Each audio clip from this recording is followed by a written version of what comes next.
What's up guys, I'm randomfrankp, and today we're going to be checking out a brand new mouse from Logitech that is long overdue, let's say. We're going to be reviewing Logitech G604 MMO and MOBA wireless gaming mouse.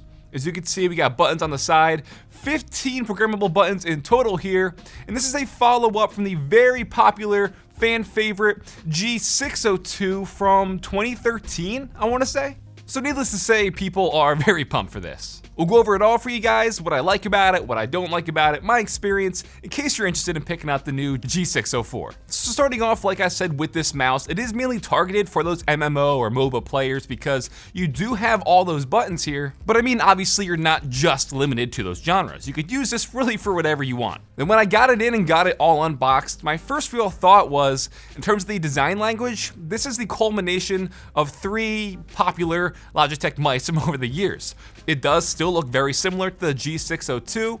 It also kind of brings in the design of the G502 and even things like the MX Master Mouse series. It is an ergonomic design. You can see on the right side you have grooves to fit your ring and pinky finger, and on the left side you have that fin sticking out for your thumb to sit. You can see it has a slight texture in the middle and on both of the sides, and that is slightly rubberized to give you a better grip. So a sleeker 2019 look for sure, and as you notice, there's no RGB. That'll obviously help save battery as well. But as for those 15 buttons, literally everything here is reprogrammable. You obviously have your left and right clicks, the scroll wheel which clicks in left and right as well. Below that is a button to toggle on the HyperScroll for the mouse. Then is the wireless/Bluetooth connection button. Then on the side of the left click is a plus and minus, that's for changing DPI. Then you have these 6 left side buttons right above your thumb. These are labeled G4 through G9. And again, while gamers can make these macros and stuff for in-game functions, obviously with photo editing, video editing, pretty much any other program you want, you could set them to these buttons and quickly and easily reach them with the muscle memory since they are going to be sitting right above your thumb. How about a little sound test for you?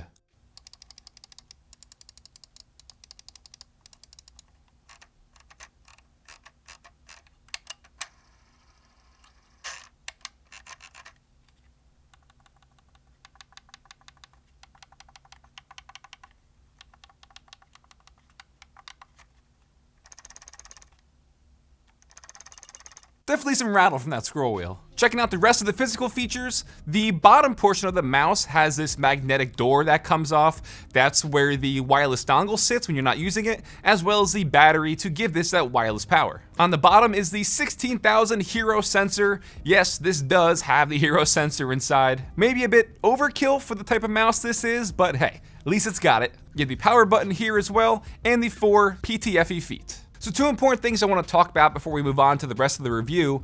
First up, since the battery does sit inside here, you are going to be adding some weight with that. In total on my scale, it is 138 grams.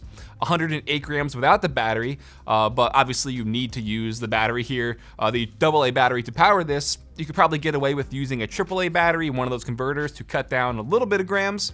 But with that said, again, for an MMO or MOBA mouse, you're not going to be needing it to really be too lightweight. I know we're in that craze of lightweight gaming mice, mainly for FPS mice, but again, MOBA, MMOs, you're not going to really need a real lightweight mouse. So I don't think that's too big of a concern. But the second thing, and the advantage of having the 16K Hero sensor, you do get the benefits of the low power, and with the battery inside, this is good up to 240 hours, which is crazy good. And in case you want to use this just powered over Bluetooth, you can get over 5 months. So that's pretty nuts. Okay, so now that you have the main feature rundown and the specs, in terms of using it, honestly, I was someone who used the G600 for a while, which is also another MMO mouse, but I mainly used that for photo and video editing. And even back in college when this came out, I did use a G602 for a while.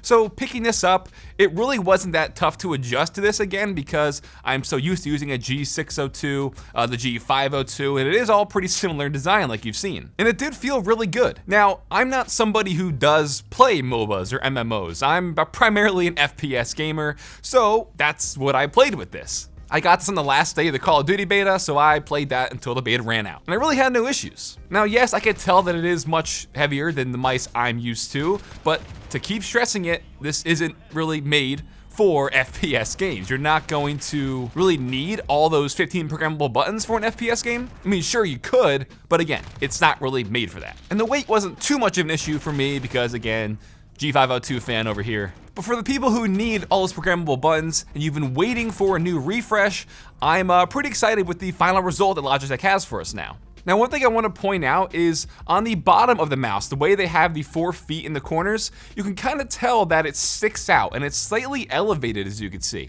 It's not a big deal, but when I was gaming, I noticed that this is going to be better on certain surfaces versus other ones. So for example, on my main setup, I use the Mad Catz Glide 38, which is like a slightly rubberized, kind of harder surface versus a cloth mouse pad. And I'm not saying it's not, compatible with that, but it definitely didn't give the best experience with their PTFE feet on here. I'll give you a little sound test now so you could hear the difference in the scratchiness versus a cloth mouse pad.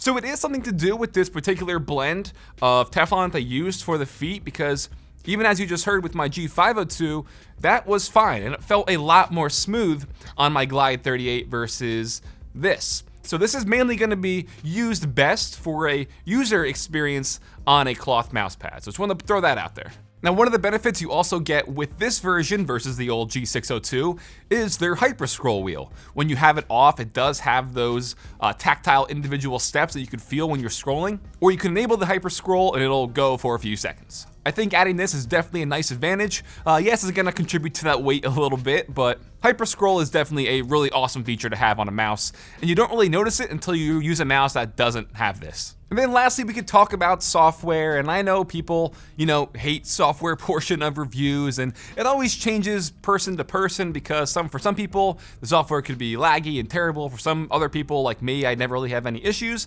with Logitech software. But in here is where you can go and set your DPI and stuff for the certain ranges you want on the mouse, which you can again toggle quickly between with the plus and minus shifting buttons. Then obviously you have the full control to change up every button on this mouse. And there's really no limitations from, numerous keystrokes, system functions for volume and stuff even. You can assign different profiles to certain games. So if you want to have, something for Final Fantasy or certain functions and macros for Photoshop, you can set all that and it'll switch depending on what program you have up. It's all pretty self-explanatory, and like I said, me personally, I haven't had any issues with the software. The only thing I will say about that is you can only really see the remaining battery life on the dashboard of the software, really, where it shows you what devices you have connected. I wish that was you could see that inside the software at all times when you're under the G604's menu. So bringing it all together now, quickly recapping the pros and cons. For $99, you are getting a very solid mouse with great features. So like I said before, a 16K hero sensor. A bit overkill for the type of mouse this is, but you have that flexibility and you're helping save battery life with the power consumption you have with the Hero sensor. 240 hours is crazy, let alone the 5+ months if you use this over Bluetooth. I just connected this over the wireless dongle that it has, so I didn't really test it over Bluetooth because I don't need to, but you do have that flexibility, again, to switch the press of a button using it over 2 systems if you want. So you can have the dongle on your PC, Bluetooth to a laptop, and then quickly switch with 1 button. The HyperScroll, definitely a nice addition, and goes without saying, but all the buttons. 15 programmable buttons is crazy, but that's what this mouse is all about. And just to kind of bring up that one con, which was my only real complaint, is the fact that this is primarily going to be used best on a cloth mouse pad. I'm sure 95% of the people out there already have a cloth mouse pad, but for me, on my desk setup behind me with my Glide 38 rubberized surface, it just didn't give me the best experience. But yeah, you could always maybe swap these out with, third-party skates come available and stuff. But again, this isn't really made for the quick, fast movements like you would need a Glide 38 for. Not really for FPS players. So MMO gamers, MOBA gamers, rejoice. You have a 2019 refresh to the extremely popular G602, and for what this is in a total package for $100, the G604 I think is outstanding. And guys, that'll wrap it up for my review of the Logitech G604. Hope you all enjoyed. If you want to check it out, I'll put a link for you in the description down below. If you liked this review, give it a big thumbs up to show your support. Feel free to follow me on Twitter at randomfrankp. And lastly, if you haven't already, hit that subscribe button. Hope you enjoyed. Have a good day.